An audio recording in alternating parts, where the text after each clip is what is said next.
ওয়াশিংটনের বিমান দুর্ঘটনার রেশ কাটতে না কাটতেই ফের বিমান দুর্ঘটনা ঘটেছে যুক্তরাষ্ট্রে। শুক্রবার দেশটির পেনসিলভেনিয়া অঙ্গরাজ্যের বৃহত্তম শহর ফিলাডেলফিয়ায় আছড়ে পড়েছে একটি যাত্রীবাহী ছোট বিমান। প্লেনটি কিছু সময় পরই বিধ্বস্ত হয়ে আগুনে পুড়ে যায়। এর ফলে আশপাশের কয়েকটি বাড়ি ও গাড়ি ক্ষতিগ্রস্ত হয়। প্লেনটি নর্থ ইস্ট ফিলাডেলফিয়া বিমানবন্দর থেকে মিসৌরির দিকে রওনা হয়েছিল। খবর সিবিএস নিউজের। ফেডারেল এভিয়েশন অ্যাডমিনিস্ট্রেশন জানিয়েছে প্লেনটিতে ৬ জন ছিল, যার মধ্যে ৪ জন ক্রু ও ২ জন যাত্রী।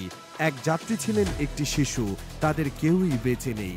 প্রত্যক্ষদর্শী একজন বলেন, আমি গাড়ি চালাচ্ছিলাম, হঠাৎ একটি প্লেন বিল্ডিংয়ে আছড়ে পড়ল এবং বিস্ফোরণ ঘটে।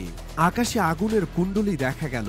যুক্তরাষ্ট্রের প্রেসিডেন্ট ডোনাল্ড ট্রাম্প এ ঘটনায় শোক জানিয়ে নিজের সামাজিক যোগাযোগ মাধ্যম ট্রুথ সোশ্যালে লেখেন, পেনসিলভেনিয়ার ফিলাডেলফিয়ায় ঘটা বিমান দুর্ঘটনায় আমি শোকাহত।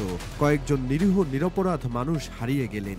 আমরা ইতিমধ্যেই সেখানে সরকারি উদ্ধারকারী বাহিনীর লোকজন পাঠিয়েছি। ঘটনার পর প্রথম যারা এগিয়ে এসেছিলেন তাদের প্রশংসা প্রাপ্য।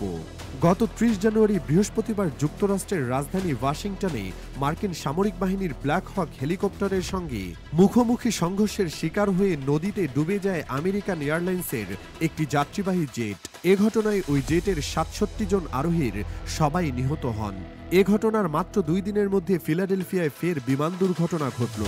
স্থানীয় ও প্রত্যক্ষদর্শীরা জানিয়েছেন, শুক্রবার স্থানীয় সময় সন্ধ্যা ৬:৩০টার দিকে ফিলাডেলফিয়ার উত্তর পূর্ব এলাকায় রুজভেল্ট মলের কাছে আছড়ে পড়ে ছোট আকারের যাত্রীবাহী এই বিমানটি।